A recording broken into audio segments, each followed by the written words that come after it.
Hello student, welcome to your new class. तो आज है हमारे पास एटॉमिक स्ट्रक्चर का लेक्चर नंबर 1।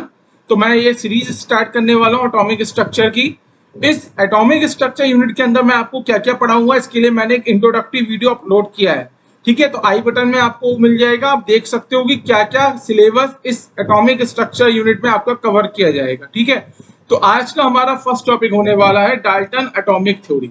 तो डाल्टन एटॉमिक थ्योरी क्या है, इसको हम समझते हैं कि डाल्टन ने बोला कि किसी भी मैटर का जो अल्टीमेट पार्टिकल है वो क्या होगा, उसे हम बोलेंगे एटम। द अल्टीमेट पार्टिकल,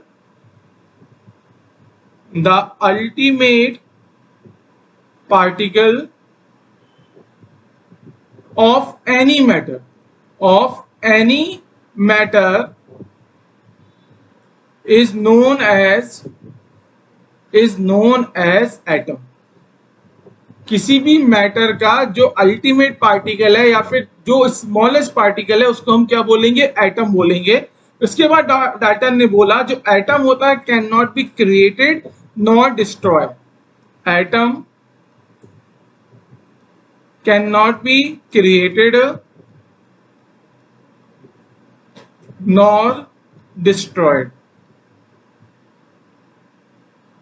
तो बेटा ये बहुत पुरानी कहानी है, उस समय किसी को कोई आइडिया नहीं था। उस समय डाल्टन ने ये बात बोली थी कि मैटर का जो अल्टीमेट पार्टिकल है, जो इंडिविजुअल पार्टिकल है, ठीक है, उसको हम बोलेंगे एटम। एटम को ना आप क्रिएट कर सकते हो ना एटम को आप डिस्ट्रॉय कर सकते हो। पर दिक्कत क्या हुई, बाद में क्या हुआ, सब एटॉमिक पार्टिकल की डिस्कवरी हो गई। सो after the discovery of subatomic particle.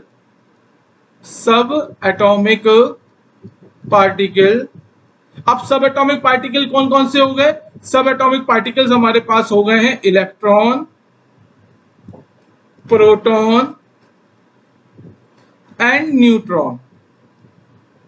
So after the discovery of subatomic particle, जो डाल्टन की एटॉमिक थ्योरी थी वो क्या हो गई है, रिजेक्ट हो गई है। मतलब अब एटम से भी छोटा हमारे पास पार्टिकल है जिसको हम बोलेंगे सब एटॉमिक पार्टिकल।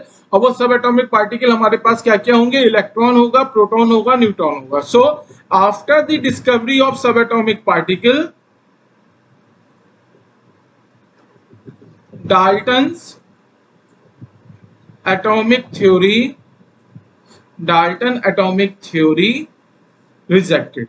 तो डाल्टन की एटॉमिक थ्योरी क्या हो गई, रिजेक्ट हो गई। क्यों रिजेक्ट हो गई, क्योंकि हमारे पास सब एटॉमिक पार्टिकल की डिस्कवरी हो गई। हमें पता चल गया कि एटम है। अगर हम एटम की बात करेंगे तो हमें पता चला कि एक एटम की बात करेंगे तो एटम कैसा होगा, एक स्फेरिकल शेप का होगा। उसके अंदर क्या होगा, एक न्यूक्लियस होगा। न्यूक्लियस के अंदर क्या क्या होंगे, प्रोटॉन होंगे और न्यूट्रॉन होंगे। अब हम बात करते हैं इलेक्ट्रॉन की। तो इलेक्ट्रॉन क्या करेंगे, न्यूक्लियस के चारों तरफ क्या करेंगे, रिवॉल्व होंगे। तो जब सब एटॉमिक पार्टिकल की डिस्कवरी हो गई, उसके बाद जो डाल्टन का जो स्टेटमेंट था, the ultimate particle of any matter is atom, वो थ्योरी क्या हो गई, हमारी रिजेक्टेड हो गई। ठीक है, चलिए अब हम यहाँ देखते हैं कि डिस्कवरी ऑफ इलेक्ट्रॉन कैसे हुई। तो यहाँ पे आपको मैं एक एक्सपेरिमेंट पढ़ाने वाला हूं, इसको हम बोलेंगे Faraday cathode ray tube experiment. Cathode ray tube experiment. तो क्या हुआ, फैराडे कुछ एक्सपेरिमेंट कर रहे थे। और फैराडे किस चीज का एक्सपेरिमेंट कर रहे थे, कैथोड रे ट्यूब पे एक्सपेरिमेंट कर रहे थे। तो अगर आप देखेंगे यहाँ पे जो आपको एक गिलास की एक ट्यूब दिख रही है, ये क्या है, हमारे पास एक गिलास की ट्यूब है। इस गिलास की ट्यूब को हम बोलते हैं कैथोड ट्यूब। जो हमारी कैथोड ट्यूब होती है वो कैसी ट्यूब होती है, गिलास की ट्यूब होती है। अब इस कैथोड ट्यूब के अंदर उन्होंने क्या करा, कुछ अरेंजमेंट करे। अरेंजमेंट के लिए उन्होंने क्या क्या यूज करा, उन्होंने यूज करे इलेक्ट्रोड को। बेसिकली इलेक्ट्रोड क्या होते हैं, कंडक्टर ऑफ इलेक्ट्रॉन्स होते हैं। ठीक है, इलेक्ट्रोड आप किससे बनाते हो, इलेक्ट्रोड का जो कैसा होता है, मेटल के बने होते हैं। अब आप मेटल का वायर यूज कर सकते हो, मेटल की शीट यूज कर सकते हो, मेटल की रॉड यूज कर सकते हो। तो क्या करा फैराडे ने, दो इलेक्ट्रोड यूज करे। तो ये हमारे पास electrode number 1, this is the electrode number 1 and this is the electrode number 2, electrode number 2। अब दोनों इलेक्ट्रोड को इस गिलास की ट्यूब के अंदर क्या करा, सील करा। और दोनों इलेक्ट्रोड का जो कनेक्शन है वो किसके साथ करा है, एक एनर्जी सोर्स के साथ करा है। So this is our energy source. तो एनर्जी सोर्स के साथ क्या करा है, दोनों इलेक्ट्रोड को कनेक्ट कर दिया। ये दोनों इलेक्ट्रोड कहाँ है, ये दोनों इलेक्ट्रोड हमारे गिलास की ट्यूब के अंदर सील किए गए थे। अब एनर्जी सोर्स के लिए हम क्या यूज कर रहे हैं, आप यहां लिख सकते हो हाई एनर्जी सोर्स। अब यहाँ पे हम ये क्या यूज कर रहे हैं, बैटरी का यूज कर रहे हैं। हाई एनर्जी सोर्स के लिए हम किसका यूज कर रहे हैं, बैटरी का यूज कर रहे हैं। अब बैटरी के पास दो टर्मिनल होते हैं, एक होता है नेगेटिव टर्मिनल और एक होता है बैटरी का पॉजिटिव टर्मिनल। तो जिस इलेक्ट्रोड को आपने बैटरी के नेगेटिव टर्मिनल के साथ कनेक्ट करा उसको हम बोलेंगे कैथोड। आगे जाके मैं आपको बताऊंगा कैथोड और एनोड की एक और डेफिनेशन भी होती है कि रिडक्शन और ऑक्सीडेशन के टर्म्स में। अभी आप सिर्फ इतना समझ लो, आपने जिस इलेक्ट्रोड को बैटरी के नेगेटिव टर्मिनल के साथ अटैच किया उसको हम बोलेंगे कैथोड, और जिस इलेक्ट्रोड को आपने बैटरी के पॉजिटिव टर्मिनल के साथ अटैच किया है उसको हम बोलेंगे एनोड। ठीक है। अब इस गिलास ट्यूब के अंदर क्या होगी बेटा, आप जानते हो कोई भी चीज परफेक्ट वैक्यूम नहीं होती है, तो गिलास ट्यूब के अंदर भी क्या होगी, गैस होगी। क्या होगी, गैस होगी। और ये हमने एक लगा रखा है अपना वैक्यूम पंप। ये मेरा क्या लगा हुआ है, एक वैक्यूम पंप। अब इस वैक्यूम पंप का काम क्या हुआ, जो गिलास ट्यूब के अंदर जो गैस है उन गैस को क्या करेगा, सक्शन करेगा, उनको क्या करेगा, सक कर लेगा। तो सक करने के बाद अब जो गैस बचेगी गिलास ट्यूब के अंदर वो कैसे होगी, बहुत लो प्रेशर पे होगी। तो आप यहां लिख सकते हो लो प्रेशर गैस। तो इस जो हमारे पास कैथोड ट्यूब थी, जो गिलास की एक कैथोड ट्यूब थी, इसके अंदर जो गैस है वो गैस हमारा बहुत कम प्रेशर पे है, बहुत लो प्रेशर पे। बेटा प्रेशर बहुत लो है, समझ में कैसे आया, देखो वैक्यूम पंप ने क्या करा, वैक्यूम पंप ने जो गैस थी उसको सक कर दिया। अब ट्यूब के अंदर गैस का अमाउंट बहुत कम है, जब गैस बहुत कम अमाउंट में होगी तो गैस बेसिकली जो प्रेशर अप्लाई करेगी, प्रेशर क्या होता है, per unit collision per unit area जो होता है उसको हम बोलते हैं, मतलब कंटेनर की वॉल पे पर यूनिट जो कोलिजन होगा। तो यहाँ पे कंटेनर हमारे पास क्या है, गिलास की ट्यूब। तो गिलास की ट्यूब की वॉल पे पर यूनिट एरिया पे जो गैस के पार्टिकल कोलिजन करेंगे उसी को हम बोलेंगे प्रेशर। क्योंकि गैस हमारी बहुत कम अमाउंट में है, इसका मतलब क्या हुआ, बहुत लो प्रेशर पे हमने इस गैस को रखा है। तो ये पूरा क्या एक सेटअप हो गया।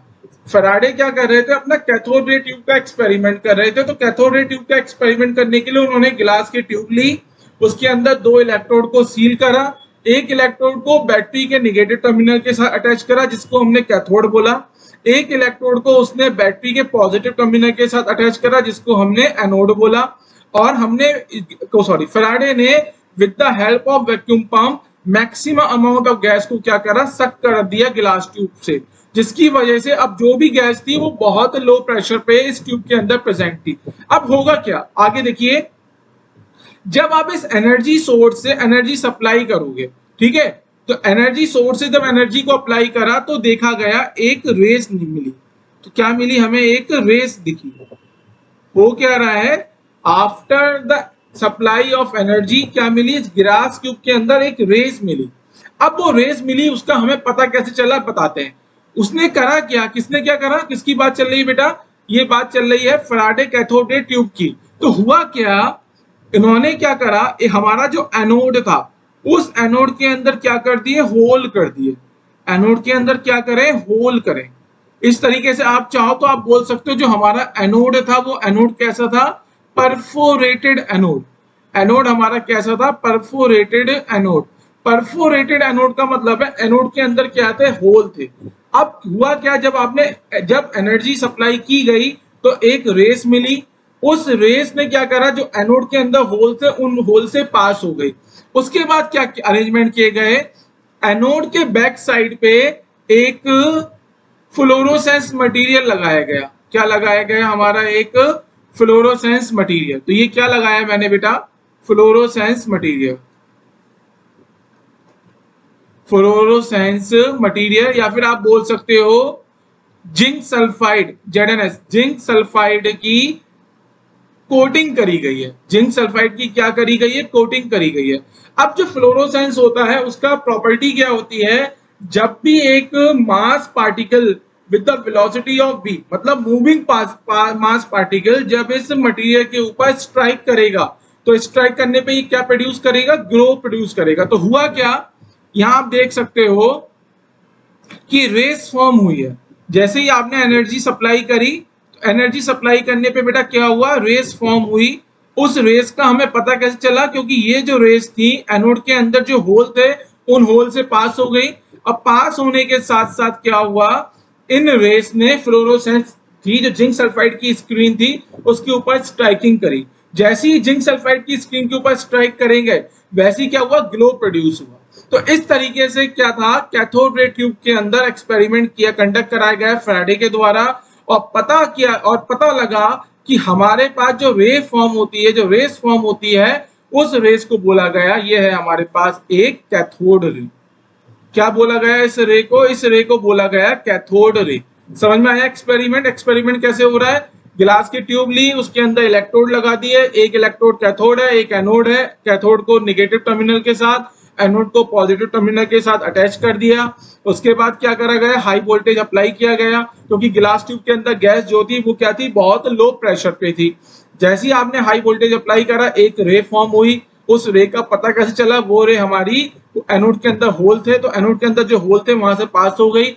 एनोड के बैक साइड पे आपने फ्लोरोसेंस मटेरियल लगा दिया था, या फिर फ्लोरोसेंस मटेरियल की कोटिंग लगा दी थी। जैसे ही इस रे ने फ्लोरोसेंस मटेरियल के ऊपर स्ट्राइक करा, तो स्ट्राइक करने पे ग्लो प्रोड्यूस किया, जिसका हमें पता चला। इसी रे को बोला गया कैथोड रे। इस रे को क्या बोला गया, cathode ray.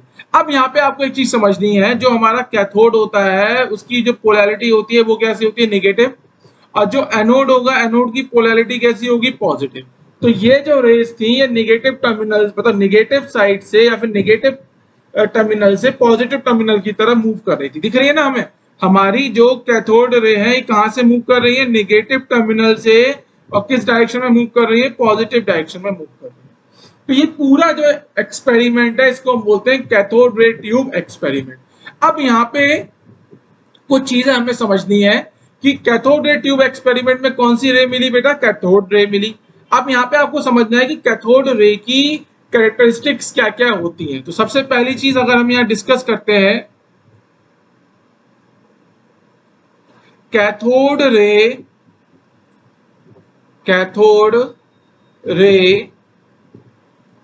Travel, cathode rays travel from cathode to anode, cathode to anode. Cathode ray हमारी जो ट्रेवल कर रही थी वो कहां से कहां ट्रेवल कर रही थी, कैथोड से एनोड की तरफ। तो यहाँ सिंप्लिसिटी के लिए मैं सिर्फ एक कुछ पार्ट दिखाऊंगा। ये है हमारे पास कैथोड, पूरा मैं एक्सपेरिमेंट यहाँ नहीं दिखा रहा हूं। और बेटा ये है हमारे पास एनोड, ठीक है। और हमारे पास ये आ गई हमारी कैथोड रे। तो हमारी कैथोड रे कहां से कहां मूव कर रही थी, कैथोड से एनोड की तरफ। ये है हमारे पास कैथोड रेज। तो ये आ गई हमारे पास कैथोड रेज जो हमारी कैथोड से एनोड की तरफ ट्रेवल कर रही थी, ठीक है। अब एक बात बताइए, कैथोड रे ने जो फ्लोरोसेंस स्क्रीन थी एनोड के पीछे, जब इन पे स्ट्राइक करा तो क्या प्रोड्यूस करा, ग्लो प्रोड्यूस करा। क्या प्रोड्यूस करा है, ग्लो प्रोड्यूस करा है। इसका मतलब फ्लोरोसेंस स्क्रीन पे जब कोई पार्टिकल हिट करता है, जब कोई मास पार्टिकल हिट करेगा तभी ग्लो प्रोड्यूस होगा। इसका मतलब कैथोड रे के अंदर भी क्या थे, पार्टिकल्स थे। कैथोड रे के अंदर भी क्या थे, पार्टिकल्स थे। अब वो पार्टिकल्स कैसे होंगे, पॉजिटिव चार्ज होंगे कि नेगेटिव चार्ज। अगर ये कैथोड रे हमारी निगेटिव से पॉजिटिव की तरह मूव हो रही है, इसका मतलब कैथोड रे के अंदर जो पार्टिकल होंगे वो पार्टिकल कैसे होंगे, निगेटिव चार्ज पार्टिकल होंगे। क्योंकि आपको पता है कि अपोजिट चार्ज जो होते हैं उनके बीच में क्या होता है, अट्रैक्शन। और जो हमारे पास लाइक चार्ज होते हैं उनके बीच में क्या होता है, रिपल्शन। तो आप देख सकते हो हमारी कैथोड रे कैथोड से एनोड की तरफ मूव कर रही थी। इसके अंदर क्या थे, पार्टिकल्स थे। और पार्टिकल्स भी कैसे रहे होंगे, नेगेटिव चार्ज पार्टिकल्स रहे होंगे। तभी इस रे ने हमारा कैथोड से एनोड की तरफ मूव करा। तो यहाँ पे आप सेकंड पॉइंट लिख सकते हो, cathode rays consist of negative charge particles। या फिर आप इस लाइन को इस तरीके से भी लिख सकते हो, the constituent particle of cathode ray is negative charge. Okay, आप इसको इस तरीके से भी लिख सकते हो, the constituents the constituents particle the constituent particle of cathode ray is negative charge. कैसा है ये? एक negative charge. The constituent particle of cathode ray is a negative charge. और इस नेगेटिव चार्ज पार्टिकल को ही बोला गया electron. These negative charge particles known as electron. इस नेगेटिव चार्ज पार्टिकल को ही हमने क्या बोला है? इस नेगेटिव चार्ज पार्टिकल को ही हमने बोला है अपना इलेक्ट्रॉन. ठीक है. अब नेक्स्ट पॉइंट लिखेंगे. अभी आपने देखा यहां पे जैसी कैथोड रे ने फ्लोरोसेंस स्क्रीन के ऊपर स्ट्राइक करा तो क्या प्रोड्यूस करा है? प्रोड्यूस करा है ग्लो को प्रोड्यूस करा है. क्या करा है? Produce glow. तो इसका मतलब ये इसकी कैरेक्टरिस्टिक भी हो गई. Cathode ray can produce glow. Cathode ray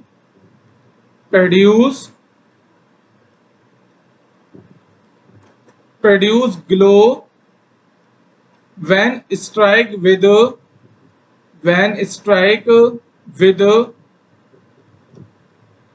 fluorescence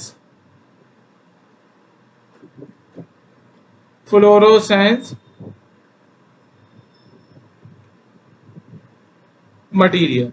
जब ये फ्लोरोसेंस मटीरियल के साथ क्या करेगा? स्ट्राइक करेगा तो क्या प्रोड्यूस करेगा? ग्लो को प्रोड्यूस करेगा. ठीक है. अब नेक्स्ट पॉइंट लिखेंगे हम. These ray also produce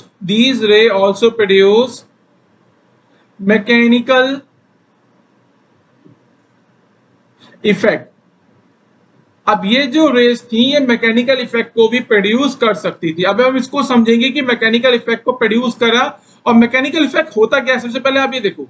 अगर हम मैकेनिकल इफेक्ट की बात करेंगे तो मैकेनिकल इफेक्ट हमारा होता है मैकेनिकल वर्क. इसको हम क्या बोलेंगे? Mechanical work. अब मैकेनिकल वर्क अगर आपको समझना है तो आप कैसे समझ सकते हो? सपोज करो ये मेरे पास एक क्या है? सिस्टम. ठीक है. ये हमारे पास क्या है? सिस्टम. और इस सिस्टम के अंदर हम क्या करेंगे? कुछ चेंजेस करेंगे. Changes done. हमने क्या करा? कुछ चेंजेस करे या फिर कुछ अरेंजमेंट करे. आप यहाँ ये भी लिख सकते हो. और सम अरेंजमेंट्स. आप क्या करो? कुछ अरेंजमेंट करो अपने सिस्टम के अंदर. और जिसकी वजह से आप क्या करोगे? आपको पता है सिस्टम, और सिस्टम के बाहर क्या होती है? सराउंडिंग. तो ये हो गए हमारे पास सराउंडिंग. जब आप अपने सिस्टम के अंदर कुछ अरेंजमेंट करते हो और उन अरेंजमेंट की वजह से सराउंडिंग के अंदर आप क्या करोगे? वेट को रेज करोगे. सराउंडिंग के अंदर हम क्या करेंगे? यहां लिख सकते हैं हम. If our system is able to raise weight in surrounding, it means it produce mechanical work. It produce mechanical work. इसको कुछ बेटा इस तरीके से समझो. ठीक है. मैं इसको डायग्राम से समझा रहा हूं बेटा. सपोज करो ये मेरा एक सिस्टम है. ठीक है. और इस सिस्टम के अंदर सपोज कीजिए मैंने क्या करा? एक ये लगा दी बैटरी. और बैटरी से मैंने क्या करा? एक शाफ्ट कनेक्ट कर दी. ठीक है. तो आप यहां देखो ये हो गई बैटरी. इसको मैं क्या बोल रहा हूं? बैटरी. और ये क्या है? एक शाफ्ट है. ठीक है. ये मेरा पूरा एक सिस्टम है. अब हम क्या करते हैं? सपोज कीजिए हमने सराउंडिंग में इस शाफ्ट से एक मैंने रोप के साथ एक डब्लू वेट को हैंग कर दिया. मैंने क्या करा? शाफ्ट के ऊपर एक रस्सी बांध के एक डब्लू वेट को हैंग करा है. जैसी मैं बैटरी को ऑन करूंगा तो शाफ्ट हमारी क्या होगी? रोटेट होगी. और जैसी ही शाफ्ट रोटेट करेगी तो ये रोप जो है शाफ्ट के ऊपर क्या करेगी? बाइंड होना स्टार्ट करेगी. और जब ये बाइंड होना स्टार्ट करेगी तो आफ्टर बाइंडिंग देखो बेटा कुछ इस तरीके से हो जाएगा. और डब्लू वेट हमारा इस पोजीशन पे आ जाएगा. इसका मतलब आपने एक डब्लू वेट को क्या करा? आपने इस डब्लू वेट को रेस कर दिया. कितनी हाइट पे रेस करा डजंट मैटर, पर आपने एक डब्लू वेट को क्या करा? लिफ्ट करा दिया. इसका मतलब आप एक मैकेनिकल वर्क प्रोड्यूस कर रहे हो. अब यहाँ पे हमें ये चीज सीखनी है कि हमें कैसे पता चला कि हमारी cathode ray mechanical work produce कर रही थी। तो उसका अरेंजमेंट यहाँ पे देखेंगे हम करते क्या है, कैथोड रे के बीच में एक पैडल व्हील रख देंगे। हम क्या रखेंगे, हम एक पैडल व्हील रख देते हैं। This is the paddle wheel. Paddle wheel हमने रखा। अब जब हमारी रेस इस पैडल व्हील के ऊपर स्ट्राइक करेगी तो ये पैडल व्हील हमारा रोटेट करना स्टार्ट करेगा। इससे हमने कंक्लूजन निकाला, हमारे पास जो कैथोड रे होती है वो क्या प्रोड्यूस करती है, वो मैकेनिकल इफेक्ट को प्रोड्यूस करती है।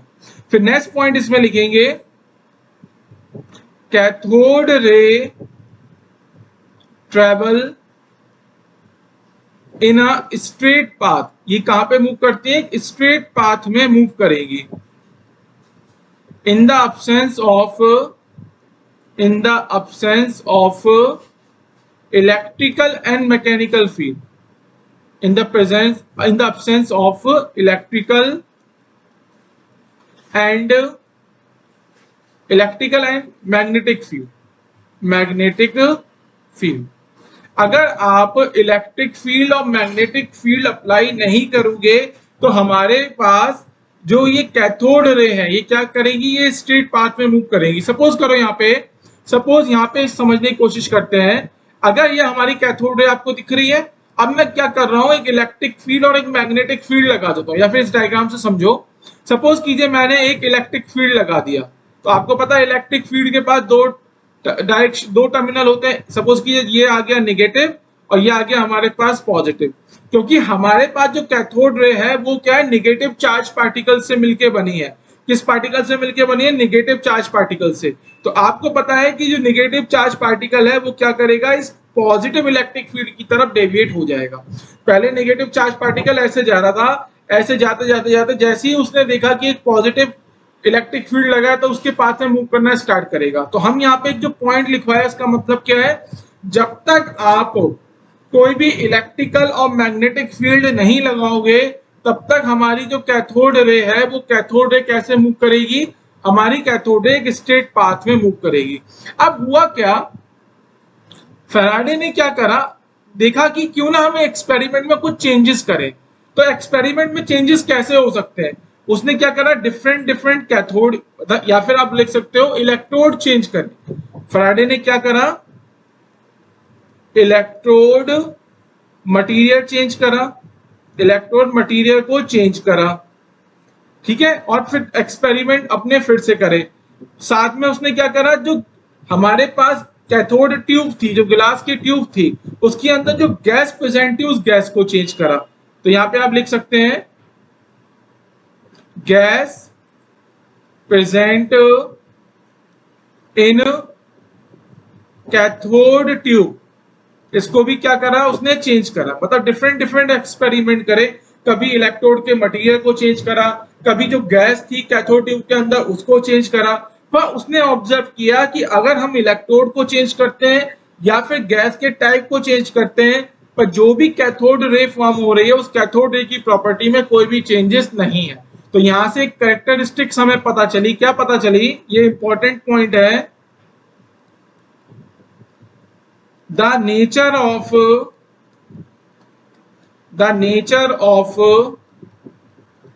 cathode ray is independent from electrode material and gas type. तो ये जो है ये पॉइंट हमारा इंपॉर्टेंट है। इंपॉर्टेंट पॉइंट क्या है कि जो हमारे पास कैथोड रे थी उसका नेचर इंडिपेंडेंट था इलेक्ट्रोड के मटेरियल पे, और आप जो गैस यूज कर रहे थे उस गैस के टाइप पे। तो these are the characteristics of cathode ray. तो एक बार मेरे साथ रिवाइज कर लो फटाफट। सबसे पहले कैथोड रे कहां से कहां मूव करती है, हमारी कैथोड से एनोड की तरफ। कैथोड कैसा है, नेगेटिव चार्ज, एनोड कैसा है, पॉजिटिव चार्ज। इसका मतलब कैथोड रे के अंदर क्या है, कुछ कैथोड रे के अंदर कुछ पार्टिकल्स हैं। वो पार्टिकल्स कैसे हैं, कॉन्स्टिट्यूएंट्स पार्टिकल, और वो कॉन्स्टिट्यूएंट्स पार्टिकल कैसे, नेगेटिव चार्ज है। तभी वो हमारा कैथोड से एनोड की तरफ मूव कर रही है। इसी को हमने क्या बोला, इसी को हमने बोला इलेक्ट्रॉन बोला। कैथोड रे क्या करती है, प्रोड्यूस करती है फ्लोरोसेंस, बट जब ये फ्लोरोसेंस मटेरियल के साथ स्ट्राइक करेंगी तो क्या प्रोड्यूस करेंगी, ग्लो प्रोड्यूस करेंगी। उसके बाद कैथोड रे हमारी क्या करती है, मैकेनिकल इफेक्ट को प्रोड्यूस करती है। ये इसका पता कैसे चला, कैथोड रे के पाथ में हमने एक पेडल व्हील को रखा, तो जैसे ही हमारी कैथोड रे ने इस पेडल व्हील को स्ट्राइक करा तो पेडल व्हील हमारा रोटेट करना स्टार्ट हो गया। इससे हमने कंक्लूजन निकाला कि हमारी कैथोड रे मैकेनिकल इफेक्ट को प्रोड्यूस करती है। फिर हमने क्या करा, कैथोड रे, कैथोड जो ट्यूब थी इस पे हमने कोई भी इलेक्ट्रिक फील्ड और मैग्नेटिक फील्ड अप्लाई नहीं करा इस ट्यूब के ऊपर। तो हमने देखा कैथोड रे हमारी स्ट्रेट पाथ में मूव कर रही थी, पर जैसे ही हम इलेक्ट्रिक फील्ड या मैग्नेटिक फील्ड लगाएंगे तो कैथोड रे हमारी क्या हो गई, अपने पाथ से डेविएट हो गई। उसके बाद लास्ट जो इंपॉर्टेंट पॉइंट है वो क्या है, different different electrode, different different type के इलेक्ट्रोड यूज किए गए, डिफरेंट डिफरेंट टाइप की गैस यूज की गई और देखा गया क्या इस कैथोड रे की कैरेक्टरिस्टिक में कोई चेंजेस आएंगे। तो ये ऑब्जर्व किया गया, the nature of cathode ray is independent from the electrode material and gas type. Okay, तो ये है हमारे पास कैरेक्टरिस्टिक कैथोड रे की। अब यहाँ पे आप देखो, अगर मैं यहाँ पे बात करता हूं, मैंने ये बोला है कि हमारे पास ट्यूब के अंदर जो गैस है वो कहां पर है, लो प्रेशर पर है। हमारी जो गैस है वो कहां है, लो प्रेशर पे है। तो हम ये कह रहे थे आपसे कि हमारे पास जो गैस है लो प्रेशर गैस है। तो लो प्रेशर गैस का मतलब ऐसा तो नहीं है कि वैक्यूम है, जीरो प्रेशर तो नहीं है। तो कुछ ना कुछ तो गैस है, कुछ ना कुछ तो गैस होगी। सपोज करो ये हमने क्या बना दिया, गैस के पार्टिकल्स बना दिए। अब होगा क्या, हमारे ये गैस है, ये गैस क्या हो जाएगी, एनर्जी मिलने पे आयनाइज हो जाएगी। ठीक है, जब या फिर जब इलेक्ट्रॉन इस गैस के पार्टिकल पे हिट करेंगे या फिर तो क्या हो जाएगी, गैस हमारी आयनाइज हो जाएगी। तो यहाँ पे आप लिख देख सकते हो, जो गैस है वो गैस भी क्या हो रही है, आयोनाइज हो रही है। और गैस आयोनाइज का मतलब क्या है, सपोज करो कोई एक्स गैस है तो ये आयनाइज कैसे होगी, ये आयनाइज होगी एक्स प्लस गैस और प्लस इलेक्ट्रॉन, ये क्या हो गया, आयनाइज हो गया। इसका मतलब जब गैस आयनाइज होती है तो क्या मिलता है, हमें एक मिलता है गैस का कैटायन और साथ में हमें क्या मिलेगा, एक इलेक्ट्रॉन। तो इलेक्ट्रॉन तो मूव करने लगेगा एनोड की तरफ, और जो गैस का ये क्या है बेटा, ये है कैटायन है, बेसिकली कैटायन, या फिर आप इसे बोल सकते हो गैस का क्या है, ये एक आयन है। और ये गैस का आयन कैसा है, एक पॉजिटिव चार्ज। हमारा गैस का जो आयन है, गैस का आयन कैसा है, पॉजिटिव चार्ज। और अगर ये पॉजिटिव चार्ज है तो ये कहां से कहां मूव करेगा, ये नेगेटिव की तरफ मूव करेगा कि पॉजिटिव की तरफ मूव करेगा, ये मूव करेगा नेगेटिव टर्मिनल की तरफ। और नेगेटिव टर्मिनल का मतलब ये कहां मूव करेगा, ये मूव करेगा कैथोड की तरफ। कुछ समझ में आया मैंने क्या बोला है, फिर से समझो कि नेक्स्ट पॉइंट अब यही समझा पढ़ाने वाला हूं। हमारे पास क्या होगा, जो गैस थी भले ही वो बहुत लो प्रेशर पे गैस थी, पर वो गैस क्या हो जाएगी, आयनाइज हो जाएगी। गैस जब आयनाइज होगी तो आयनाइज होगी क्या मिलेगा, हमें मिलेगा गैस का आयन और साथ में क्या मिलेगा, हमें मिलेगा इलेक्ट्रॉन। तो इलेक्ट्रॉन तो हमारा मूव करने लगेगा एनोड की तरफ। इलेक्ट्रॉन कहां पे मूव करेगा बेटा, इलेक्ट्रॉन तो मूव करेगा एनोड की तरफ।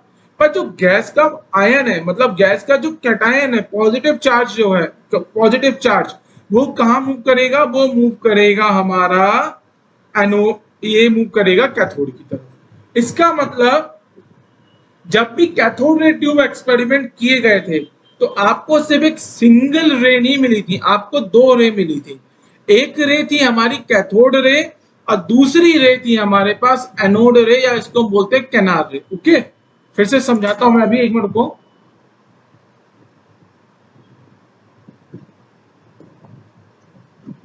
क्या कहानी है समझते हैं इसको, यहां देखते हैं, यहां से समझ में आएगा हमें।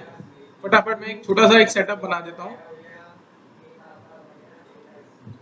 ये मैंने कैथोड रे बना, कैथोड ट्यूब बना दी, अपने दो इलेक्ट्रोड लगा दिए। ठीक है, इलेक्ट्रोड की मैं बैटरी के साथ कनेक्शन दिखा देता हूं, और ये मैंने बैटरी के साथ कनेक्शन दिखा दिए।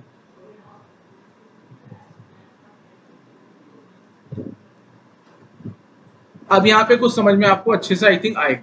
तो बेटा ये तो नेगेटिव टर्मिनल हो गया, ये पॉजिटिव टर्मिनल हो गया, तो इसको हम बोलेंगे अपना कैथोड, इसको हम बोलेंगे अपना एनोड। ठीक है, और साथ में हमने क्या लगा दिया, हमने लगा दिया एक अपना vacuum pump. Vacuum pump, vacuum pump की वजह से क्या हुआ, जो हमारे पास गैस थी, ये गैस कैसी हो गई है, लो प्रेशर। ये कैसी गैस है, लो प्रेशर गैस। हुआ क्या, जब आपने हाई एनर्जी सोर्स से एनर्जी को सप्लाई की, तो क्या हुआ, एक तो हमारी बनी कैथोड रे, और ये क्या है हमारे पास, ब्लैक वाली जो है ये क्या है हमारे पास, कैथोड रे। साथ ही साथ क्या हुआ, हमारे पास जो गैस थे, गैस हमारी क्या हो गई है, गैस हमारी हो गई है आयोनाइज। क्या हो गई है, आयोनाइज। और आयोनाइज हो गई, सपोज करो गैस मेरे पास कौन सी थी, एक्स गैस थी, कोई सी भी गैस ले ली मैंने, एक्स ले ली। और जब ये आयोनाइज होगी तो आयनाइज होने के बाद ये आपको क्या देगी, ये आपको देगी गैस का आयन और इलेक्ट्रॉन। अब इलेक्ट्रॉन क्या करेगा, आपके पास दो चीजें आ गई, एक आ गया आपके पास गैस का आयन और एक आ गया इलेक्ट्रॉन।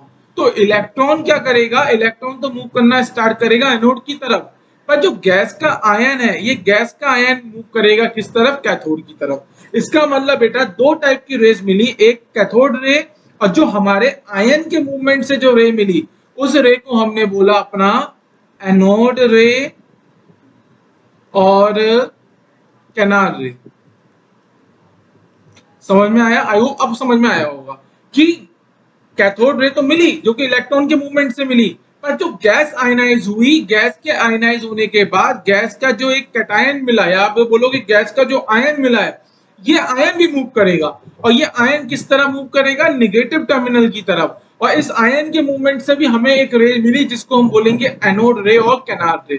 अब क्वेश्चन ये आएगा कि सर हमें इसका कैसे पता चला, सेम चीज है, आपने क्या करा, आपने इस बार परफोरेटेड कैथोड यूज करा है। अब हमारे पास जो कैथोड है वो कैथोड कैसा है, परफोरेटेड।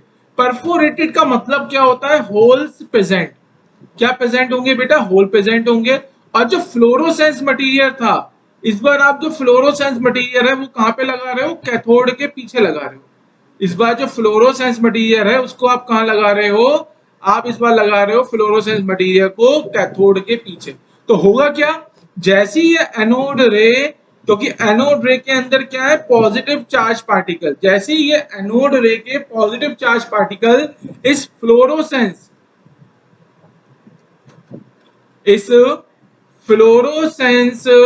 मटेरियल के साथ क्या करेंगे, स्ट्राइक करेंगे, मटेरियल के साथ क्या करेंगे, स्ट्राइक करेंगे। तो स्ट्राइक करने पे क्या प्रोड्यूस करेंगे, ग्लो प्रोड्यूस करेंगे। तो इस तरीके से हमें पता चला कि बेटा जब कैथोड रे ट्यूब एक्सपेरिमेंट किए गए थे तो दो रेस मिली थी, एक कैथोड रे और दूसरी हमारे पास थी एनोड रे, जिसका दूसरा नाम है कैनाल रे।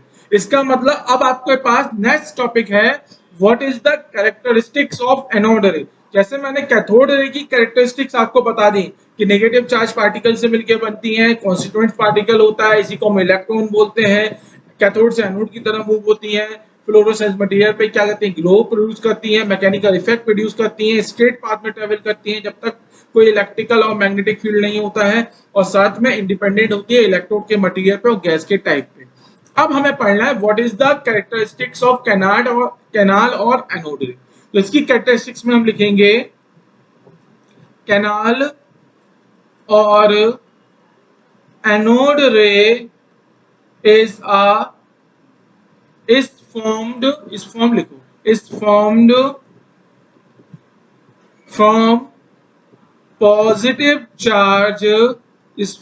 from positive charge gas ion। ये जो रे बनी थी, ये रेस क्यों मिली थी, क्योंकि जो पॉजिटिव चार्ज गैस के आयंस थे उन्होंने ही इस रे को फॉर्म किया था। हमारे पास फिर से समझो, जो पॉजिटिव चार्ज गैस के आयंस थे उन्होंने ही एनोड रे और कैनाल रे को प्रोड्यूस किया था। समझ में आया, ठीक है। अब एनोड रे कहां से कहां ट्रेवल करेंगी, तो anode ray travel from anode to cathode.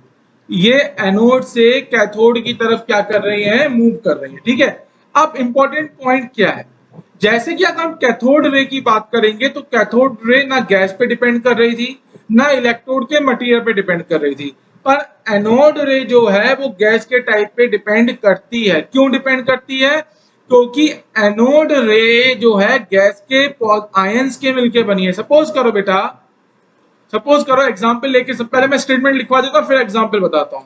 तो एनोड रे depend upon the type of gas. ये गैस के टाइप पे क्या करती है, डिपेंड करती है। अब यहां समझो बेटा, मैंने एक गैस ले ली, क्लोरीन ले लेता हूं, ठीक है, तो ये आ गया क्लोरीन एटम, ये मेरे पास क्या आ गया क्लोरीन। और अगर हम बात करते हैं हाइड्रोजन की, तो ये हो गया हाइड्रोजन एटम, ठीक है। अब आप देखोगे, अगर आप हाइड्रोजन का आयन बनाओगे और क्लोरीन का आयन बनाओगे, तो आप यहाँ देख सकते हो the size of chlorine is much much greater than size of hydrogen. मतलब क्योंकि बेटा ये जो फॉर्म हो रही है एनोड रे या फिर कैनाल रे, ये कैसे फॉर्म हो रही है, गैस के आयन से फॉर्म हो रही है। तो गैस गैस का एटम का साइज जितना ज्यादा बड़ा होगा, तो इस पे भी ये डिपेंड करेगा। इसलिए यहाँ पे पॉइंट लिखा गया है कि एनोड रे हमारी किस पे डिपेंड करती है, टाइप ऑफ गैस पे ये डिपेंड करेंगी, ठीक है। जैसे जैसे आप गैस को चेंज करोगे, वैसे वैसे एनोड रे चेंज होती है, ठीक है। एनोड रे चेंज होंगी क्योंकि गैस चेंज करोगे तो गैस का आयन चेंज होगा, गैस का आयन चेंज होगा तो एनोड रे की कैरेक्टरिस्टिक्स भी क्या हो जाएंगी, चेंज हो जाएंगी। अब आगे बढ़ते हैं point number 4, the behaviour of anode ray is just opposite to cathode ray, just opposite to cathode ray in presence of electrical and or magnetic field। अगर आप इलेक्ट्रिक और मैग्नेटिक फील्ड अप्लाई करोगे, तो एनोड रे का behaviour cathode ray के behaviour का just opposite होगा। तो ये हमें समझ में भी आता है। कैसे समझ में आता है, यहां समझाता हूं मैं। सपोज करो ये मेरे पास है कैथोड और ये है मेरे पास एनोड, ये क्या हो गया हमारे पास एनोड, ओके। अब था क्या, जो हमारी कैथोड रे है वो कहां से कहां मूव करेगी बेटा, वो मूव करेगी कैथोड से एनोड की तरफ, और ठीक है। और कैथोड रे का जो कॉन्स्टिट्यूएंट पार्टिकल है वो कैसा है, इलेक्ट्रॉन, जो कि नेगेटिव चार्ज पार्टिकल है, यहां मैं लिख सकता हूं। अगर मैं बात करता हूं एनोड रे की, तो एनोड रे का जो कॉन्स्टिट्यूएंट पार्टिकल होगा वो क्या होगा, गैस का आयन होगा, या फिर गैस का आप बोल सकते हो कटायन होगा। इसका मतलब कैसी है, पॉजिटिव चार्ज। अब मैं क्या करता हूं, मैं एक इलेक्ट्रिक फील्ड अप्लाई करता हूं। तो जब मैं इलेक्ट्रिक फील्ड अप्लाई करूंगा, सपोज कीजिए ये फील्ड का पॉजिटिव टर्मिनल है, ये फील्ड का नेगेटिव टर्मिनल है, तो हमारे पास जो कैथोड रे है ये पॉजिटिव साइड डेविएट हो जाएगा। कलर चेंज कर देता हूं, समझ में आ जाएगा। तो ये किस साइड बेटा डेविएट होगा, ये डेविएट हो जाएगा पॉजिटिव फील्ड की तरफ। पर जो हमारा एनोड रे है वो किस तरफ डेविएट हो जाएगा, ये डेविएट हो जाएगा नेगेटिव फील्ड की तरफ। इसलिए इस लाइन का मतलब क्या है कि जो एनोड रे है इसका बिहेवियर जस्ट अपोजिट होगा to the cathode ray in the presence of electric और मैग्नेटिक फील्ड। अब यहाँ पे एक चीज ध्यान रखना, जो कॉन्स्टिट्यूएंट्स पार्टिकल था कैथोड रे का, उसको हमने क्या बोला था, उसको हमने बोला था इलेक्ट्रॉन। कोई भी बच्चा गलती से the constituents particle of anode रे को प्रोटॉन नहीं बोलेगा। समझ आ रही है बात, the constituents particle of anode रे इज अ गैस आयन या फिर गैस का कैटायन। कोई भी कॉन्स्टिट्यूएंट्स पार्टिकल ऑफ एनोड रे को प्रोटॉन नहीं बोलेगा। अब क्वेश्चन ये आता है, तो प्रोटॉन हम कब बोल सकते हैं, प्रोटॉन हम बोल सकते हैं किस केस में बेटा, देखो सपोज करो ये मेरे पास मेरा एक कैथोड है और ये हमारे पास एनोड है, ठीक है, एनोड है। और अगर हमने गैस ले ली कौन सी, हाइड्रोजन, तो हाइड्रोजन ली तो हाइड्रोजन गैस क्या होगी, आयनाइज होगी। आयनाइज होके हमें क्या मिलेगा, H+ और इलेक्ट्रॉन। इलेक्ट्रॉन तो मूव करेगा एनोड की तरफ, H+ मूव करेगा कैथोड की तरफ। तो इसका मतलब ये हो गई हमारे पास एनोड रे, और इलेक्ट्रॉन का मूवमेंट वाली जो रे होती है इसको हम बोलते हैं कैथोड रे। अगर आप इसकी बात करते हो किसकी, हाइड्रोजन, अगर मेरे पास गैस कौन सी है, हाइड्रोजन है, तो हाइड्रोजन में आपको पता है हाइड्रोजन होता क्या है, 1H1। अगर हम प्रोटॉन की बात करेंगे, प्रोटॉन कितना है 1, इलेक्ट्रॉन की बात करेंगे, इलेक्ट्रॉन कितना है 1, और न्यूट्रॉन की बात करेंगे, न्यूट्रॉन कितना है 0। और अगर मैं H+ की बात करता हूं तो H+ के बाद प्रोटॉन है 1, न्यूट्रॉन है 0 और इलेक्ट्रॉन भी कितना है 0। इसका मतलब in case of hydrogen gas, फिर से सुन लो, in case of hydrogen gas the anode ray is formed by the proton। सिर्फ हाइड्रोजन गैस के केस में हम बोल सकते हैं हमारी एनोड रे प्रोटॉन से मिलके बनी है। अगर गैस हमारी हाइड्रोजन नहीं है तो आप नहीं बोल सकते कि आपकी एनोड रे प्रोटॉन से मिलके बनी है। तो यहां मैं नोट करके लिखवाऊंगा, नोट करके लिख लो, only in case of hydrogen gas, in case of hydrogen gas present in cathode tube, present in cathode tube, the anode ray, the anode ray is formed from proton, from proton. सिर्फ hydrogen gas के case में आप बोल सकते हो कि हमारी anode रे किससे मिलके बनी है, प्रोटॉन से। अगर गैस हाइड्रोजन के अलावा कोई और होगी तो आप नहीं बोल सकते कि हमारी एनोड रे का जो कॉन्स्टिट्यूएंट पार्टिकल है वो प्रोटॉन। ठीक है, चलिए अब नेक्स्ट टॉपिक है हमारे पास स्पेसिफिक चार्ज। स्पेसिफिक चार्ज क्या होता है? तो स्पेसिफिक चार्ज का फॉर्मूला लिख लो। Specific charge, specific charge is defined as charge on one particle, charge on one particle। और यहाँ पे देखो बेटा मैंने यहाँ पे क्या लगाया, मोड लगाया। पार्टिकल के ऊपर नेगेटिव चार्ज हो चाहे पॉजिटिव चार्ज हो, आपको उससे मतलब नहीं है, आपको सिर्फ चार्ज का मैग्नीट्यूड लेना है। तो specific charge is the ratio of charge on one particle to the mass of one particle. तो charge on one particle to the mass of one particle, इसको हम बोलते हैं स्पेसिफिक चार्ज। अगर हम यूनिट की बात करते हैं तो चार्ज की यूनिट क्या होती है, कूलम, जिसको हम सी से रिप्रेजेंट करते हैं। पार्टिकल के मास को आप ग्राम में भी रिप्रेजेंट कर सकते हो या फिर किलोग्राम में भी रिप्रेजेंट कर सकते हो। तो स्पेसिफिक चार्ज की अगर मैं यूनिट की बात करूंगा तो यूनिट क्या हो जाएगा, कूलम पर ग्राम, या फिर आप इसे कूलम पर किलोग्राम, ये भी आप इसे बता सकते हो। ठीक है, ये भी आप इसको बता सकते हो। तो स्पेसिफिक चार्ज क्या हो गया, it is the ratio of charge on one particle to the mass of one particle.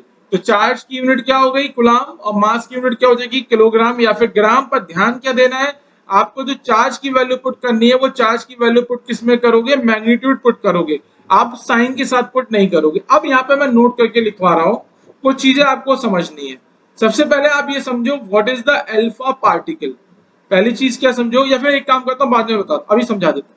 अब नहीं, मैं बाद में बताता हूँ, बाद में बताता हूँ, समझ में आएगा। अभी मैं यहाँ पे नहीं छेड़ रहा इसको। आई थिंक स्पेसिफिक चार्ज समझ में आ गया। अगर स्पेसिफिक चार्ज समझ में आ गया तो हम एक क्वेश्चन कर सकते हैं। हमें क्वेश्चन क्या है, determine the specific charge on electron. Electron के ऊपर आपको क्या करना है, इलेक्ट्रॉन का आपको स्पेसिफिक चार्ज कैलकुलेट करना है। So specific charge of electron क्या फॉर्मूला हो जाएगा बेटा, charge on one electron with magnitude divided by mass of one electron. तो बेटा चार्ज कितना होता है एक इलेक्ट्रॉन पे, आपको पता है एक इलेक्ट्रॉन पे जो चार्ज होता है वो होता है -1 e का, क्योंकि हमें मैग्नीट्यूड पुट करना है। तो चार्ज कितना हो जाएगा, 1 e का। और मास कितना होता है, मास आपको पता है 9.1 into 10 raised to the power of -31 kg। and what is E? E is 1.6 into 10 raised to the power of -19 divided by 9.1 into 10 raised to the power of -31। ऊपर चार्ज की यूनिट कूलम और नीचे मास जो रखा है वो मैंने रखा है किलोग्राम में। तो एक बार मैं इसको सॉल्व कर देता हूँ। 1.6, आई हैव अ कैलकुलेटर, मैं इससे फटाफट सॉल्व कर देता हूँ।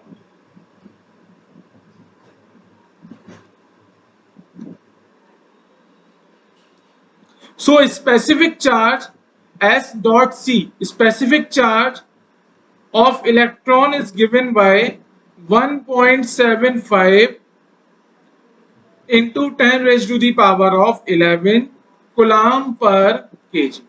अब यहाँ पे आपको क्या करना है, एक चीज ध्यान रखनी है, हमारे जो थॉमसन साहब थे, एक थॉमसन साहब थे, उन थॉमसन साहब ने क्या करा है, Thomson calculate specific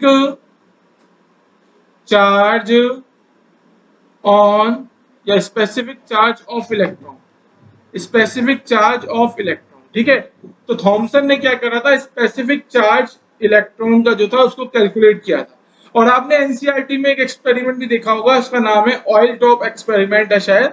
with the help of oil drop experiment we can calculate the specific charge. तो यहां लिख भी सकते हो by using oil drop experiment, while using oil drop experiment specific charge can calculate। तो ऑयल अगर objective में, वैसे तो आना नहीं है, ये सब चीजें आनी नहीं है। ये सब चीजें मैं क्यों पढ़ा रहा हूँ, क्योंकि मैं अपने यूनिट की स्टार्टिंग कर रहा हूँ, इसलिए थोड़ा सा बेस बना रहा हूँ थ्योरी से इसलिए मैं थोड़ा बेस बनाने की कोशिश कर रहा हूँ, ठीक है। तो थॉमसन ने क्या करा, एक तो चीज आपको ध्यान रखनी है ये कि स्पेसिफिक चार्ज की जो कैलकुलेशन है इलेक्ट्रॉन के लिए, ये किसने करी है, थॉमसन ने करी है। अगर हमें स्पेसिफिक चार्ज कैलकुलेट करना है तो हमारे पास एक एक्सपेरिमेंट है जिसका नाम है oil drop experiment। with the help of oil drop experiment we can calculate the specific charge, ठीक है। अब आइए कुछ इंपॉर्टेंट चीजों पे, ये बहुत जरूरी है, सो आगे बहुत यूज आने वाली है। तो पहला आपको ये समझना पड़ेगा, एक पार्टिकल होता है जिसको हम बोलते हैं अल्फा पार्टिकल। तो अल्फा पार्टिकल बेसिकली क्या होता है, it is just like nucleus of helium. Helium का जो न्यूक्लियस होता है उसी को हम क्या बोलते हैं, अल्फा पार्टिकल बोलते हैं। तो अगर हम अल्फा पार्टिकल की बात करेंगे तो अल्फा पार्टिकल क्या होता है बेटा, हीलियम का न्यूक्लियस। तो हीलियम का न्यूक्लियस की अगर हम बात करेंगे, यहां समझो आप, हीलियम का जो एटॉमिक नंबर होता है 2 और मास नंबर कितना होता है बेटा 4, ठीक है। तो अब यहाँ देखोगे प्रोटॉन कितने हो गए 2, न्यूट्रॉन कितने हो गए 2, इलेक्ट्रॉन कितने हो गए 2। अब हम बात किसकी कर रहे हैं, हीलियम के न्यूक्लियस की बात कर रहे हैं। तो हीलियम के न्यूक्लियस के अंदर क्या होंगे, प्रोटॉन होंगे और न्यूट्रॉन होंगे। तो आप इस तरीके से भी लिख सकते हो, the nucleus of helium is represented like He+2, He+2। तो इस अल्फा पार्टिकल की अगर मैं बात करूंगा तो सबसे पहले आप ये देखिए व्हाट इज द चार्ज। तो चार्ज ऑन अल्फा पार्टिकल, तो अल्फा पार्टिकल के ऊपर जो चार्ज होता है वो कितना चार्ज होता है, 2e का चार्ज होता है, +2e का चार्ज। या फिर आप इसको ऐसे लिख सकते हो 2 इंटू 1.6 इंटू 10⁻⁻19 कूलम। अगर मैं पूछूं what is the mass of alpha particle, तो अल्फा पार्टिकल के अंदर क्या क्या है, अल्फा पार्टिकल के अंदर सिर्फ दो ही सब एटॉमिक पार्टिकल है। कौन कौन से, एक प्रोटॉन और एक हमारा न्यूट्रॉन है। तो आप यहां लिख सकते हो the mass of alpha particle is mass of 2 proton plus mass of 2 neutron. 2 proton और 2 न्यूट्रॉन का जो मास होता है उसी को हम बोलते हैं मास ऑफ अल्फा पार्टिकल, ठीक है। अब मैंने आपको लास्ट क्लास में शायद मोल कॉन्सेप्ट में भी बताया था, जब मैं एएमयू डिफाइन कर रहा था, तो mass of mass of proton is equal to mass of neutron, that is equal to 1.67 into 10 raised to the power of -27 kg, ठीक है। That is also equal to 1 AMU। जब मैंने एटॉमिक मास यूनिट पढ़ाई थी तो उस atomic mass unit में भी मैंने आपको बताया था कि 1 AMU is also equal to 1.67 into 10 raised to the power of -27 kg। तो यहां से मैं क्या कंक्लूजन निकाल सकता हूं, the mass of alpha particle is equal to 4 AMU। the mass of alpha particle is equal to 4 AMU। यहां तक समझ में आ गया, the mass of alpha particle is equal to 4 AMU। बेटा ये चीज ध्यान रखनी है, आगे बहुत इंपॉर्टेंट है। कुछ न्यूमेरिकल में डायरेक्ट मैं डेटा ये यूज करने वाला हूं कि अल्फा पार्टिकल के ऊपर चार्ज कितना होता है, 2e का चार्ज होता है। आप चाहो तो +2e याद रख सकते हो। और अल्फा पार्टिकल का मास कितना होता है, 4 AMU होता है। और 1 AMU हमने कितना डिफाइन करा है, 1 AMU is equal to 1.67 into 10 raise to the power of -27। ये हमने आपको बताया। अब यहाँ पे एक और चीज मैं बताने वाला हूं, मैं यहाँ पे आप नोट करके लिख लो, मेरे पास स्पेस नहीं है, दूसरी स्लाइड लेनी पड़ेगी। अगर आपको मास ऑफ इलेक्ट्रॉन लिखना है तो मैंने आपको बताया था कि जो मास ऑफ इलेक्ट्रॉन होता है that is equal to 1/1837 times the mass of proton. ठीक है, मास ऑफ प्रोटॉन। तो यहां से हम एक कंक्लूजन और निकालेंगे, the mass of electron is 1/1837 into mass of proton. और बेटा मास ऑफ प्रोटॉन हम कितना लेते हैं, मास ऑफ प्रोटॉन लेते हैं हम 1 mu। So mass of electron is also equal to 1/1837 am। 1/1837 times MU. तो 1 mu का जो 1837वां पार्ट है उसको हम बोलेंगे मास ऑफ इलेक्ट्रॉन। ये कहां पे यूज होगा अभी आपको समझ में आ जाएगा, पर ये आपको याद रखना है। The mass of electron is एक एमयू का जो 1837वां पार्ट होगा, 1837 पार्ट जो है 1 mu का, उसको हम बोलेंगे मास ऑफ इलेक्ट्रॉन। तो ये दो चीजें आपको यहाँ पे इंपॉर्टेंट है, काफी ज्यादा यहाँ पे यूज होने वाली है। ठीक है, तो एक बार यहाँ पे आप नोट कर लो, यहाँ पे मैं फिर से लिखवा देता हूं नोट में। The mass of electron is 1/1837 M. एक एमयू का 1837वां जो पार्ट होता है that is equal to mass of electron. अब आएंगे कुछ क्वेश्चन हम सॉल्व करेंगे। तो क्वेश्चन लेते हैं हम, the ratio of the specific charge of proton with alpha particle. तो अब क्वेश्चन में आपसे पूछा गया है specific charge of proton divided by specific charge of alpha particle.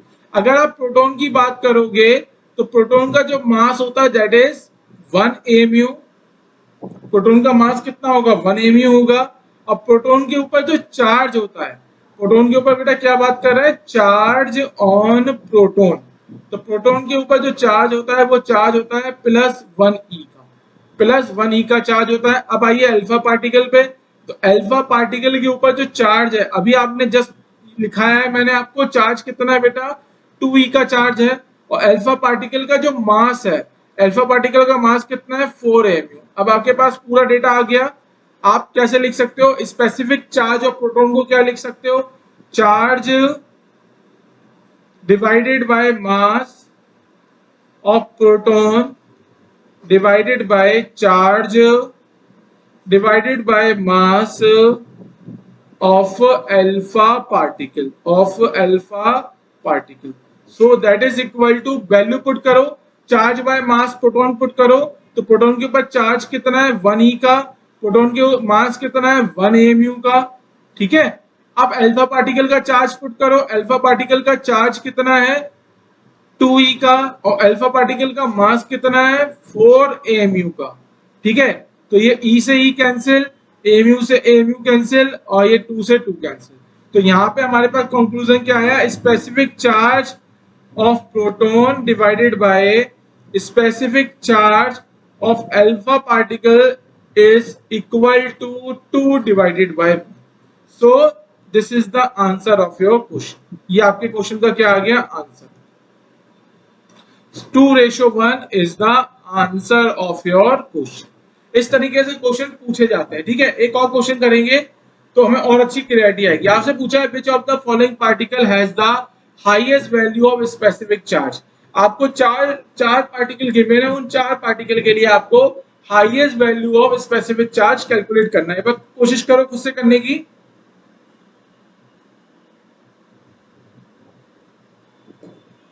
चलिए मैं ही करा देता हूं फटाफट। एक है हमारे पास अल्फा पार्टिकल, एक है हमारे पास प्रोटॉन, एक है हमारे पास न्यूट्रॉन, और एक है हमारे पास इलेक्ट्रॉन। ठीक है, तो यहां आप लिखो चार्ज और यहां आप लिखो मास। अल्फा पार्टिकल पे चार्ज कितना होता है बेटा, मैं सिर्फ मैग्नीट्यूड लिखूंगा, साइन के साथ नहीं लिखूंगा, क्योंकि जो मैंने स्पेसिफिक चार्ज का फॉर्मूला पढ़ाया है वो क्या पढ़ाया है आपको, charge on one particle, charge on one particle divided by mass of one particle, charge on one particle divided by mass of one particle. और चार्ज ऑफ वन पार्टिकल जो है ये आपको लेना है मोड के अंदर। ठीक है, तो चार्ज आप चाहो तो मैं यहाँ पे भी मॉड लगा देता हूँ ताकि अब हमें कंफ्यूजन ही ना हो। आप फटाफट मुझे आंसर बताओ, एल्फा पार्टिकल का चार्ज कितना है 2e का, मास कितना है 4mu का, क्लियर है। प्रोटॉन के ऊपर चार्ज कितना होता है e का, मास कितना होता है 1mu। न्यूट्रॉन के ऊपर चार्ज कितना है, न्यूट्रॉन तो न्यूट्रल होता है, न्यूट्रॉन के ऊपर चार्ज ही नहीं होता, चार्ज कितना हो गया 0 और मास कितना हो गया 1mu का। इलेक्ट्रॉन के ऊपर चार्ज कितना होता है -1e का, क्योंकि मुझे मैग्नीट्यूड पुट करना है तो मैंने लिखा 1e का। और इलेक्ट्रॉन का मास कितना होता है 1/1837 टाइम्स ऑफ एम। हमें क्या निकालना है, हमें कैलकुलेट करना है स्पेसिफिक चार्ज। तो फॉर्मूले में वैल्यू पुट करो, तो फॉर्मूले में जब वैल्यू पुट करोगे ये आ जाएगा 2e/4mu, ये आ जाएगा e/1mu, ये आ जाएगा 0/1mu और ये आ जाएगा आपके पास 1e/1/1837mu। या इसे सॉल्व करोगे तो ये आ जाएगा 1837 e/amu। अब आपको क्या करना है, इस डेटा में कंपैरिजन करना है, इस डेटा में क्या करना है कंपैरिजन करना है, ठीक है। तो आप देख सकते हो कि स्पेसिफिक चार्ज की मैक्सिमम वैल्यू किसके लिए आ रही है, न्यूट्रॉन के लिए तो बेटा 0 आ गई। अगर प्रोटॉन की बात करेंगे, किसकी बात करेंगे, प्रोटॉन की, अल्फा पार्टिकल की और किसकी, इलेक्ट्रॉन की। तो आप e/mu को तो कर दो बिल्कुल कॉमन। एक काम करता हूं मैं, e/mu को अभी हटा दो, ठीक है, e/mu को अभी आप हटा दो। बाकी जो इनके कोफिशिएंट है हम इसी में क्या करेंगे कंपैरिजन करेंगे। यहाँ देखिए, यहाँ पे आ रहा है 2/4 का मतलब 1/2, यहाँ पे आ रहा है 1, यहाँ पे आ रहा है 0 और यहाँ पे कितना आ रहा है 1837। तो मैक्सिमम वैल्यू इसके लिए आ रही है। इसका मतलब मैक्सिमम जो चार्ज होगा, स्पेसिफिक चार्ज की मैक्सिमम वैल्यू किसके लिए होगी, इलेक्ट्रॉन के लिए। जो आपको 4 पार्टिकल गिवन थे, अल्फा पार्टिकल, प्रोटॉन, न्यूट्रॉन और इलेक्ट्रॉन, इसमें इलेक्ट्रॉन के लिए स्पेसिफिक चार्ज की वैल्यू क्या होगी, maximum. This is your answer. तो स्पेसिफिक चार्ज जो है आप चाहो तो ये लिख भी सकते हो, this is the important topic. Important topic है किसके लिए, नीट के पॉइंट ऑफ व्यू से, कि एक छोटा सा क्वेश्चन मे भी वो पूछ ले आपसे स्पेसिफिक चार्ज के ऊपर, तो क्लियर होना चाहिए हमें। तो अल्फा पार्टिकल अभी मैंने आपको बता दिया कि अल्फा पार्टिकल क्या होता है। यहां आपको याद रखना है कि अल्फा पार्टिकल के ऊपर चार्ज, अल्फा पार्टिकल का मास, ठीक है, और साथ में mass of electron with in terms of amu. ये भी आपको क्या करना है, ये भी आपको याद रखना है। तो मैंने यहाँ पे बना दिए स्टार। तो एक काम करता हूं मैं, इसके ऊपर भी स्टार बना देता हूं और यहाँ पे भी मैं स्टार बना देता हूं ताकि आपको समझ में आ जाए कि ये इंपॉर्टेंट है। चलिए ठीक है, स्टार्ट हमने कहां से किया, एक बार रिवीजन कर लेते हैं। डाल्टन एटॉमिक थ्योरी से स्टार्ट किया, जो कि उन्होंने बताया कि सबसे छोटा पार्टिकल क्या है किसी भी मेटल का, जो अल्टीमेट पार्टिकल है वो क्या है, इलेक्ट्रॉन, वो हमारा क्या है, एटम है। इसको हम ना क्रिएट कर सकते ना डिस्ट्रॉय कर सकते। पर जैसे ही सब एटॉमिक पार्टिकल की डिस्कवरी हो गई तो डाल्टन एटॉमिक थ्योरी क्या हो गई, फेल हो गई। फिर क्या हुआ, फैराडे ने कैथोड रे ट्यूब का एक्सपेरिमेंट करा और एक्सपेरिमेंट करने पे दो चीजें पता चली कि क्या मिली, एक तो कैथोड रे के बारे में पता चला, एक हमें एनोड रे के बारे में पता चला। तो कैथोड रे के बारे में क्या क्या पता चला कि ये नेगेटिव चार्ज पार्टिकल से मिलकर बनती है जिनको हम इलेक्ट्रॉन बोलते हैं, और ये जो होती है मैकेनिकल इफेक्ट प्रोड्यूस करती हैं। साथ में ये स्ट्रेट पाथ पे मूव करेंगी अगर आपने इलेक्ट्रिकल और मैग्नेटिक फील्ड नहीं लगाया है, और साथ में ये इलेक्ट्रोड पे और गैस टाइप पे डिपेंड नहीं करती है।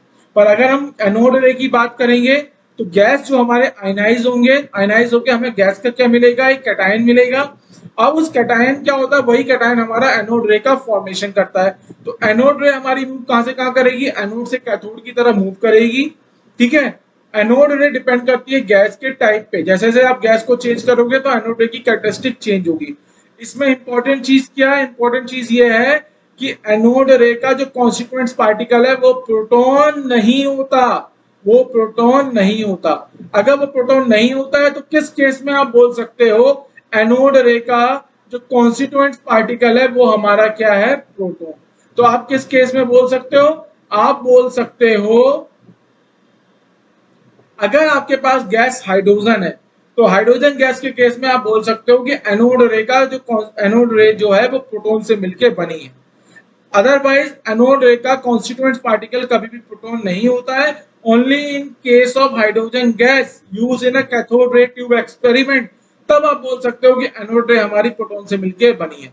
फिर हमने आपको पढ़ाया specific charge, it is the ratio of charge on one particle to the mass of one particle. ध्यान क्या देना है, जो चार्ज आप लोगे वन पार्टिकल का वो सिर्फ आपको मैग्नीट्यूड लेना है, आपको नेगेटिव पॉजिटिव साइन नहीं लेना है।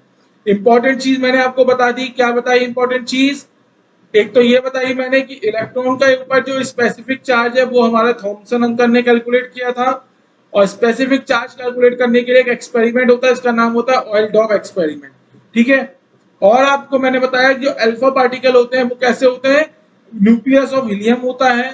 अल्फा पार्टिकल के ऊपर जो मास होगा वो 4mu का होगा, अल्फा पार्टिकल का जो चार्ज होगा वो +2e का होगा, और इलेक्ट्रॉन का मैंने मास बताया in the terms of mu। तो एक इलेक्ट्रॉन का जो मास होता है वो 1mu का 1837वां पार्ट होता है। ठीक है, अब आएंगे हम सबसे पहले अपना एक मॉडल। अब हम क्या डिस्कस करने वाले हैं अपने मॉडल को, आई थिंक ये थोड़ा सा आपको स्क्रीन पे नहीं दिख रहा होगा, एक मिनट रुको। स्क्रीन पे बेटा आपको इतना ही पार्ट दिख रहा होगा, है ना, आधा पार्ट दिख रहा होगा। ये मैंने क्या बनाया, तरबूज बनाया था। तरबूज ऐसी होता है ना, ऊपर से ग्रीन होता है, बीच से कट करोगे तो कैसा होगा, बीच से कट करने पे लाल होगा, और लाल होगा, बीच में क्या होते हैं, सीड्स होते हैं, बीज लगे होते हैं काले काले, तो ये तरबूज है। तो अब सबसे पहला हम मॉडल पढ़ने वाले हैं थॉमसन मॉडल। तो थॉमसन मॉडल की बात करेंगे तो इट इज, पहला पॉइंट लिखो, it is first discovered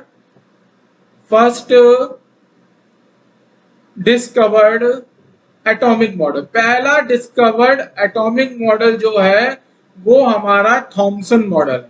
Thompson ने क्या करा था, एक एटॉमिक मॉडल दिया था, और फर्स्ट डिस्कवर्ड एटॉमिक मॉडल है ये। समझ रहे हो कितने साल पहले की बात है, आई थिंक ये 200-250 साल पहले की बात है। थॉमसन ने सबसे पहले एक एटॉमिक मॉडल प्रपोज किया था। अब जो थॉमसन का एटॉमिक मॉडल होता है इसका नाम होता है Thomson model, is also known as, लिखो यहाँ पे, Thomson model is also known as plum pudding model, plum pudding model, plum pudding model, और watermelon model, watermelon model। तो थॉमसन का जो एटॉमिक मॉडल है उसको प्लम पुडिंग मॉडल और वाटरमेलन मॉडल भी बोलते हैं। वाटरमेलन का मतलब हो गया तरबूज। अब थॉमसन ने बोला क्या, ये समझने की बात है। थॉमसन ने कहा जो हमारा पॉजिटिव चार्ज है और जो मास है एटम का वो यूनिफॉर्मली डिस्ट्रीब्यूटेड होता है। तो थॉमसन ने क्या बोला, the mass and positive charge of an atom is uniformly distributed, is uniformly distributed, uniformly distributed। तो थॉमसन ने ये बोला जो एटम का जो मास होगा और एटम के जो पॉजिटिव चार्ज होगा, पॉजिटिव चार्ज किसकी वजह से होगा बताओ, पॉजिटिव चार्ज किसकी वजह से होगा, प्रोटॉन की वजह से। तो बोला कि एटम के पास एक पॉजिटिव चार्ज होता है, एटम के पास मास होता है, तो वो क्या होता है, एटम के अंदर यूनिफॉर्मली डिस्ट्रीब्यूटेड होता है। साथ में इन्होंने ये भी बोला एटम जो होता है स्फेरिकल शेप का होता है। Atom is made of spherical shape, spherical shape। Atom का शेप कैसा होगा, स्फेरिकल शेप का होगा।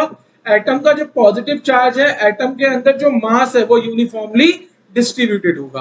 अब बात करते हैं इलेक्ट्रॉन की। इलेक्ट्रॉन के लिए थॉमसन ने क्या बोला, थॉमसन ने कहा जो इलेक्ट्रॉन होते हैं वो क्या होते हैं, इस मास के अंदर, एटम के जो मास होता है उस मास के अंदर क्या होता है, एम्बेडेड होते हैं। एम्बेडेड का मतलब उस मास के अंदर इलेक्ट्रॉन क्या होते हैं, फिक्स होते हैं। जैसे तरबूज के अंदर बीज लगे हुए होते हैं, वैसे ही क्या होगा, एटम के अंदर क्या होगा, जो हमारे इलेक्ट्रॉन होंगे वो इलेक्ट्रॉन क्या होंगे, एम्बेडेड होंगे मास के अंदर। और ये इस तरीके से एम्बेडेड होते हैं क्योंकि इलेक्ट्रॉन कैसा होता है, इलेक्ट्रॉन नेगेटिव चार्ज होता है, तो दो इलेक्ट्रॉन कैसे हो गए, ये वाला इलेक्ट्रॉन भी नेगेटिव चार्ज, ये वाला इलेक्ट्रॉन भी नेगेटिव चार्ज, तो इनके बीच में क्या होगा, रिपल्शन। तो थॉमसन ने बोला पहली चीज जो इलेक्ट्रॉन है वो मास के अंदर क्या है, एम्बेडेड है, और इस तरीके से एम्बेडेड है सो दैट वो मिनिमम रिपल्शन को मैनेज कर पाए और मैक्सिमम स्टेबिलिटी ले पाए। तो थॉमसन ने बोला, Thompson proposed that electrons are embedded electrons are embedded in mass of an atom in such a manner that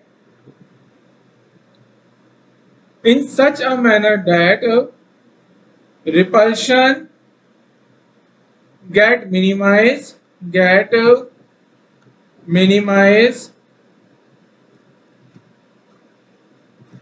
एक बार रुकिए, get minimize and atom get maximum stability।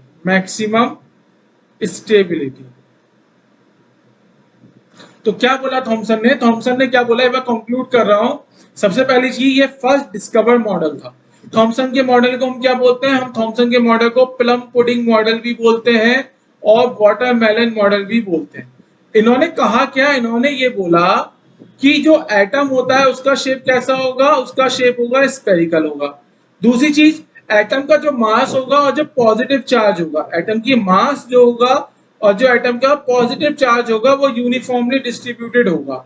ठीक है। और इन्होंने क्या बोला, इन्होंने बोला कि जो इलेक्ट्रॉन्स होते हैं, इसकी बात हो रही है, इलेक्ट्रॉन्स की हो रही है, इलेक्ट्रॉन्स क्या होंगे, एम्बेडेड होंगे इन द मास। इलेक्ट्रॉन क्या होंगे, एटम के मास के अंदर एम्बेडेड होंगे और एम्बेडेड इस तरीके से होंगे सो दैट रिपल्शन कैसा हो, रिपल्शन हो